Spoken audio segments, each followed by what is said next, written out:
Hello traders எல்லாருக்கும் வணக்கம். ரொம்ப நாளாகவே நம்ம ஸ்கேமர்ஸ் பற்றி தாங்க அவேர்னஸ் வீடியோஸ்லாம் பார்த்துட்டு இருந்தோம். ஆனால் இன்றைக்கி உங்களுக்கும் உங்கள் குடும்பத்துக்கும் தேவைப்படுற ஒரு முக்கியமான அவேர்னஸ் பற்றி பேச போகிறோங்க. ஆமாங்க, நம்ம இன்சூரன்ஸ் பற்றி தான் சில அவேர்னஸ்லாம் இந்த வீடியோவில் டிஸ்கஸ் பண்ண போகிறோம். நம்ம எல்லாருக்குமே ஒரு காலத்தில் இன்சூரன்ஸ்னாலே அடப்போட அதெல்லாம் யார் போட்டுக்கிட்டு நம்மலாம் சாக மாட்டோம், இதெல்லாம் போட்டு காசு வேஸ்ட் பண்ண வேண்டாம் அப்படிங்கிற மைண்ட் செட்டில் தான் எல்லாருமே இருந்தோம். ஆனால் கொரோனா அப்படின்னு ஒன்று வந்ததுக்கப்புறம் நம்ம யார் கண்ணில் படாமலேயே அது எல்லாருக்குமே பயங்கரமான ஒரு மரண பீதியை காமிச்சிருச்சு. அப்போ இருந்து தான் எல்லாருக்குமே இன்சூரன்ஸ் போடணும் அப்படின்னு ஒரு பயமும் ஒரு பொறுப்பும் வந்திருக்குங்க. ஆனாலும் என்ன மாதிரி ஒரு சில பேர்லாம் அதுக்கப்புறம் கூட நீங்கள் போடாமலே விட்டுருப்பீங்க.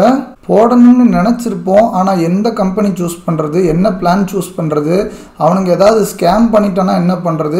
இந்த மாதிரி பயம்லாம் எல்லாத்துக்கும் கண்டிப்பாக இருக்கும். ஏன்னா நம்ம பாட்டுக்கு ப்ரீமியம்ஸ் நிறைய கட்டிட்டு அதுக்கப்புறம் நம்ம இறந்ததுக்கப்புறம் நம்ம ஒய்ஃபுக்கோ குழந்தைங்களுக்கோ காசு போகாமல் இருந்துட்டோன்னா அவங்க எப்படி அதெல்லாம் அலைஞ்சு வாங்கிட்டு இருப்பாங்க.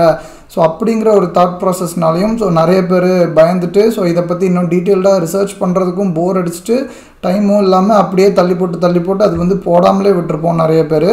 அந்த மாதிரி ரீசன்ஸ்க்காக நீங்கள் போடாமல் விட்டுருந்தீங்கன்னா உங்களுக்காக தாங்க இந்த வீடியோ. தயவு செஞ்சு ஃபுல்லாக பாருங்கள். ரீசெண்டாக ஒருத்தர் மூலியமாக ஒரு இன்வெஸ்ட்மெண்ட் கம் இன்சூரன்ஸ் பிளான் கேள்விப்பட்டிருந்தாங்க. அதை கேட்டதுலேருந்து என்னால் சத்தியமாக நம்பவே முடியல. எப்படிடா இவ்வளோ ரிட்டர்ன்ஸும் கொடுத்து இன்சூரன்ஸும் கவர் பண்ணுற மாதிரி சூப்பராக டிசைன் பண்ணியிருக்காங்க அப்படின்னு ரொம்ப ஆச்சரியப்பட்டேன்.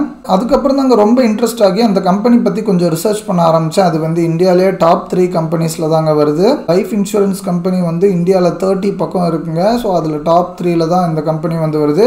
நான் கம்பெனியோட நேமை இப்போ மென்ஷன் பண்ண விரும்பல. ஃப்யூச்சரில் போடுற வீடியோஸில் நான் கண்டிப்பாக மென்ஷன் பண்ணுறேன். எனக்கு அந்த பிளான் ரொம்ப பிடிச்சி போய் நான் இமீடியட்டாக அந்த பாலிசி ஒன்று போட்டுட்டேங்க. அதுக்கப்புறம் தான் அந்த ஆஃபீஸில் கேட்டாங்க, நீங்களும் இன்சூரன்ஸ் ஏஜென்ட்டாக ஆகிறீங்களா, நாங்களே ஃப்ரீயாக ட்ரைனிங்லாம் கொடுப்போம் அப்படிங்கிற மாதிரி சொல்லியிருந்தாங்க. இந்த செபிக்கு கீழே இன்வெஸ்ட்மெண்ட் அட்வைசர் அப்படிங்கிற மாதிரிலாம் ஒரு எக்ஸாம் இருக்குல்ல, அதே மாதிரி தான் IRDAI அப்படின்னு ஒரு ரெகுலேட்டரி பாடி இருக்குங்க. அதுக்கு கீழே வர எக்ஸாம் தாங்க அது. எப்படி நம்ம ஷேர் மார்க்கெட்டுக்கு செபி அப்படின்னு ஒரு ரெகுலேட்டர் இருக்காங்களோ அதே மாதிரி தாங்க இன்சூரன்ஸ்க்கு IRDAI அப்படிங்கிறத நீங்கள் தெரிஞ்சுக்கோங்க. Insurance regulatory and development authority of India அப்படிங்கிற மாதிரி சொல்லுவாங்க அதை. நானும் சரி ட்ரைனிங்லாம் ஃப்ரீ தானே, காசும் கேட்கல, நம்ம சும்மா ஒரு ட்ரை கொடுத்து பார்ப்போம் அப்படின்னு சொல்லி ஒரு 3-4 மந்த்ஸாக அவங்க ஆஃபீஸ்க்கு ட்ரைனிங்லாம் போயிட்டு இருந்தாங்க. அதுக்கப்புறம் ஜூன் ஃபஸ்ட் வீக்கில் தாங்க நான் எக்ஸாம் அட்டன் பண்ணி கிளியர் பண்ணேன். 50 மார்க்குக்கு 15 மார்க் எடுத்தாலே பாஸுங்க. நம்ம அதில் 39 மார்க்ஸ் எடுத்து பாஸ் பண்ணியிருக்கோம். அது பயங்கர கஷ்டம்லாம் கிடையாதுங்க, ஆனால் அதுக்குன்னு ரொம்ப ஈஸியும் கிடையாது, ஓரளவுக்கு மீடியமான டஃப்பாகவே இருக்கும். அதனால தான் முன்னாடிலாம் 18 மார்க் பாஸ் மார்க் வச்சுருந்தாங்க. அதுக்கப்புறம் நிறைய பேர் கிளியர் பண்ண கஷ்டப்படுறாங்க அப்படின்னு சொல்லி 15க்கு மாற்றிருக்காங்க பாஸ் மார்க்காக. நம்ம அதில் 39 மார்க்ஸ், அதாவது 78% எடுத்து பாஸ் பண்ணியிருக்கோம். ஏதோ நம்மளுக்கு கொஞ்சம் ஜென்ரல் நாலேஜும் அதிகமாக இருந்து மெமரைசிங் கெப்பாசிட்டியும் பயங்கரமாக இருந்ததுனால இந்த மார்க் என்னால் எடுக்க முடிஞ்சிச்சு. அதனால் ஃபைனலி ஒரு IRDAI ரெஜிஸ்டர்டு இன்சூரன்ஸ் அட்வைசர் ஆகியாச்சுங்க.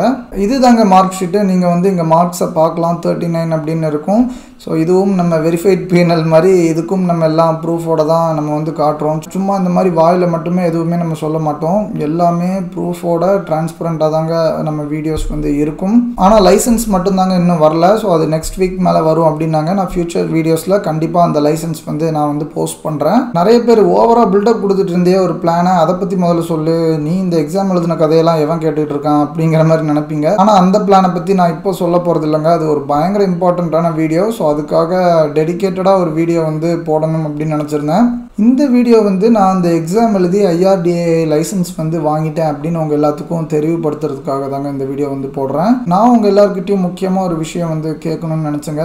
உங்களில் எத்தனை பேர் என்ன மாதிரியே இன்சூரன்ஸ் போடணும்னு பல வருஷமாகவே பிளான் பண்ணிவிட்டு இன்னும் போடாமலே அப்படியே வச்சுருக்கீங்க அப்படின்னு மறக்காமல் கமெண்ட் செக்ஷனில் சொல்லுங்கள். அதே மாதிரி எத்தனை பேர் ஆல்ரெடி ஒரு இன்சூரன்ஸ் போட்டிருக்கீங்க, ஆனால் அது என்ன பிளான்னே தெரியாது. யாரோ எங்கள் அப்பாட்ட சொன்னாங்க, எங்கள் அப்பா என் பேரில் ஒன்று ஸ்டார்ட் பண்ணாங்க, ஆனால் அது என்ன பிளான்னே சத்தியமாக தெரியாது அப்படிங்கிற மாதிரி சிச்சுவேஷனில் நிறைய பேர் இருப்பீங்க.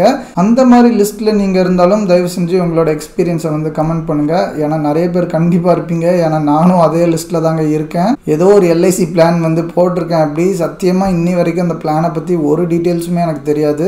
அதனால தாங்க அதை நான் கேன்சல் பண்ண போகிறேன். எப்படி LICயை விட இந்த பிளான்ஸ் எல்லாமே பயங்கர அட்ராக்டிவாக இருக்குது அப்படிங்கிறத நம்ம ஃப்யூச்சர் வீடியோஸில் டீட்டெயில்டாக பார்க்கலாம். நன்றி.